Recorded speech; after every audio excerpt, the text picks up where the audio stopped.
पर किसी रोज को जी भर के बाबा संग ब्याई जाएगी।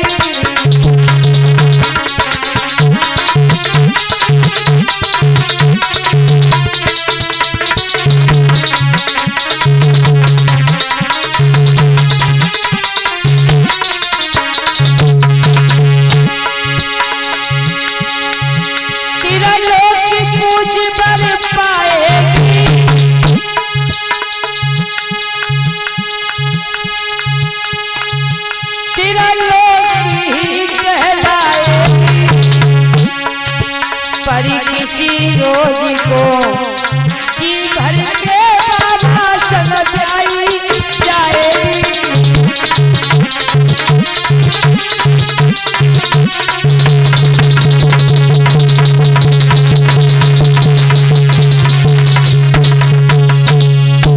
जवाब दिया तुम्हें नहीं पता मैया मैना, तुम्हारी बेटी का विवाह तो किसी फक्कड़ के साथ में ही होगा। और बात है बहम की तो सुनो। नारद बोले गिरिपति अपना भाभी पर कोई काज नहीं, बहम की कुछ भी दवा नहीं और मौत का कोई इलाज नहीं। भैया मैना तुम्हें नहीं पता है बहम की तो कहीं दवा नहीं है, मौत का कोई इलाज नहीं है। शादी होगी तो भोले बाबा के साथ अंता कुंवारी बनी रहेगी, गिरजा की शादी किसी के साथ नहीं होगी।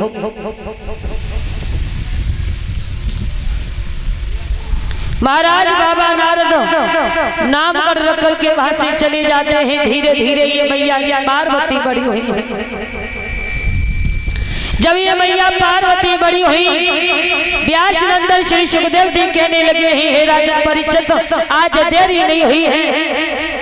ये भोले के नाम की इतनी बड़ी दीवानी हो गई जिसकी तुलना नहीं की जा सकती। इन्होंने जंगल में जाके भोले के नाम की धुनी रचा।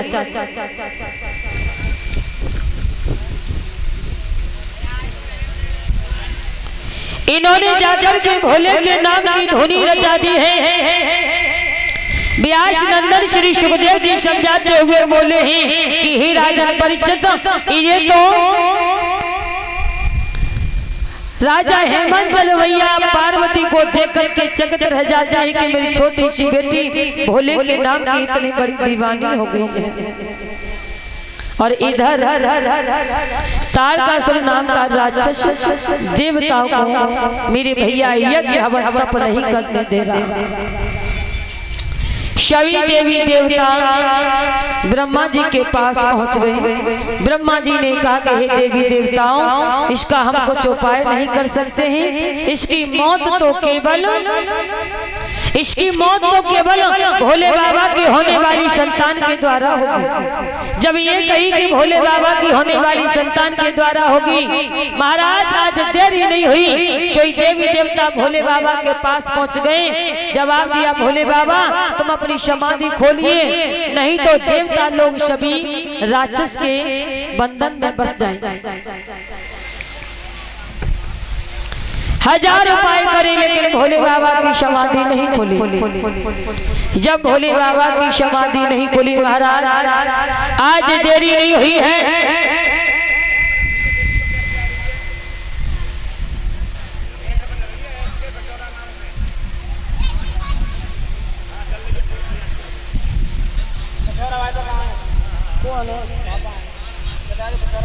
इसके ना कृष्णा स्टूडियो।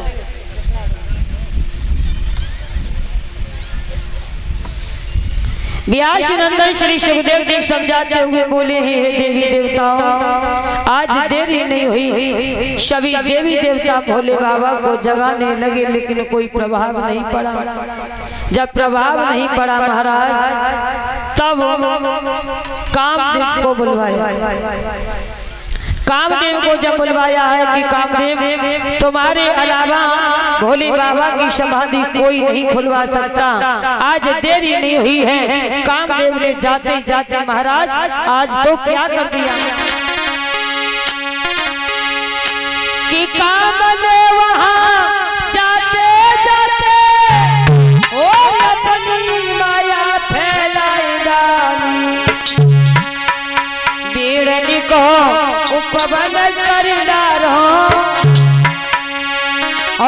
भैशवी की ओर हिलाई डाली।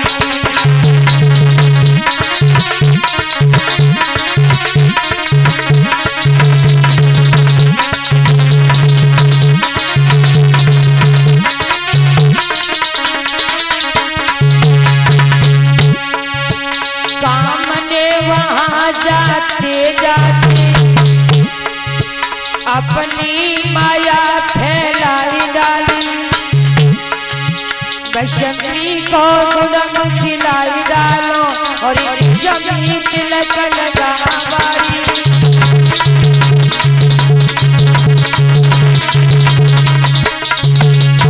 आज देरी नहीं हुई, कामदेव ने महाराज जाते ही जाते भोले बाबा पर बड़ा प्रभाव किया। फूलों की सुगंध दी, हजारों उपाय किए, लेकिन फिर भी समाधि नहीं खुली। जब समाधि नहीं खुली महाराज, आज देरी नहीं होती है, तब कामदेव को क्रोध आया। इन्होंने कामदेव ने जाकर के आम के वृक्ष के पीछे खड़ा हो गया और धनुष पर बाण चढ़ाया और बाण चढ़ाकर जैसे ही बाण मारा वो बीच मस्तक में भोले बाबा के लगा। जैसे ही मस्तक में बाण लगा, मेरे भैया बाण के लगते ही लगते भोले बाबा की समाधि खुल गई। जब ये समाधि खुली है, भोले बाबा को एकदम क्रोध आया, चारों तरफ देखने लगे, कोई दिखाई नहीं दिया। और जब दिखाई नहीं दिया, उसके बाद भोले बाबा ने अपने तीसरे नेत्र को खोला तो क्या देखा? आम के वृक्ष के पीछे कामदेव छिपा हुआ है। तीसरे नेत्र की नजर जाते जाते कामदेव जल करके भस्म हो गए।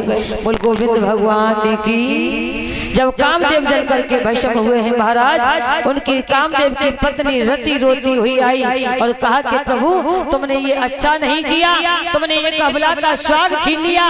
और बोली है भोलेनाथ से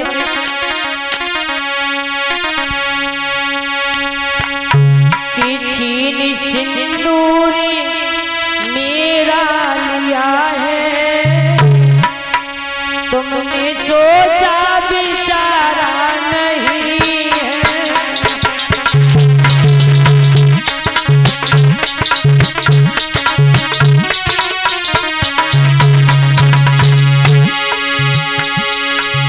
छीन सिंदूर मेरा लिया है, तुमने सोचा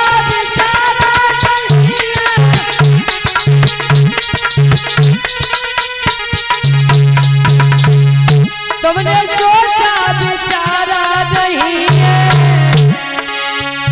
बिना पति के कैसे रहूंगी, बिना पति के कैसे रहूंगी, जग में पति भी गुजारा नहीं है। बिना पति के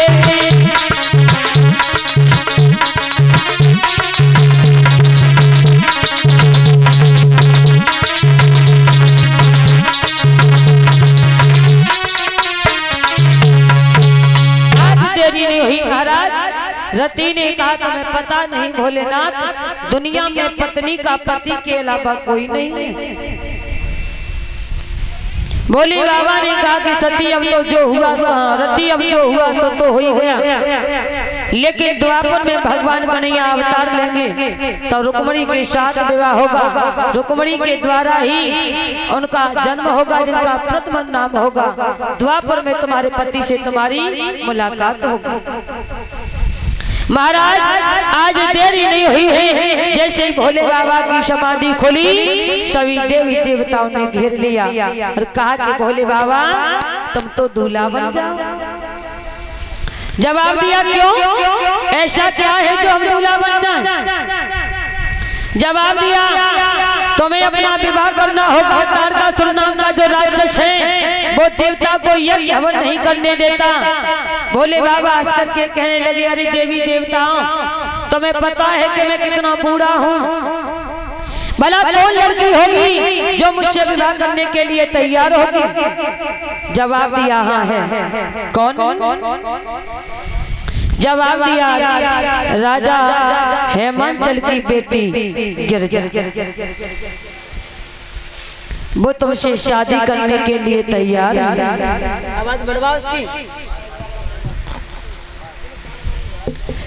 वो तुमसे शादी करने के लिए तैयार है। महाराज अब ये कहीं की शादी करने के लिए तैयार है। भोले बाबा ने कहा मुझे कैसे विश्वास हो। भोले बाबा ने सप्तऋषियों को बुलाया और सप्तऋषियों से कहा कि जाओ जाओ देख करके आओ, पूछ करके आओ कि जो गिरजा है पार्वती है वो हमसे शादी करने के लिए तैयार है या नहीं। सप्तऋषि चले जाते हैं जंगल में। मैया पार्वती भोले बाबा के नाम की माला जप रही है। जब देखा ये माला जप रही है, सप्तऋषियों ने जगाया और कहा कि तुम किसके नाम की माला जप रही हो। बोला भोले बाबा के नाम की। तो तुम शादी किससे करोगी। बोला भोले बाबा से। जवाब दिया भोले बाबा के पास तो कुछ भी नहीं है और बोले हैं सप्तऋषि मैया पार्वती से कि घर बार नहीं परिवार नहीं और गाँव में मड़ैया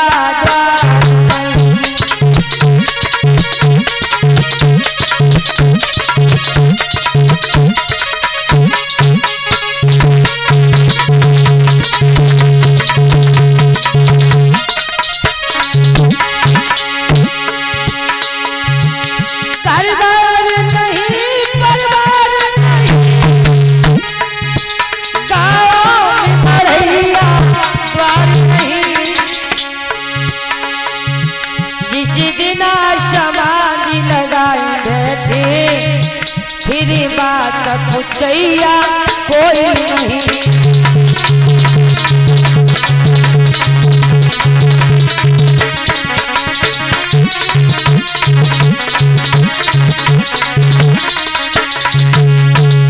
भोले बाबा ने कहा जाओ सप्तऋषियों। सप्तऋषि पहुंच गए। मैया पार्वती से कहा तो पता नहीं कुछ दिन सती से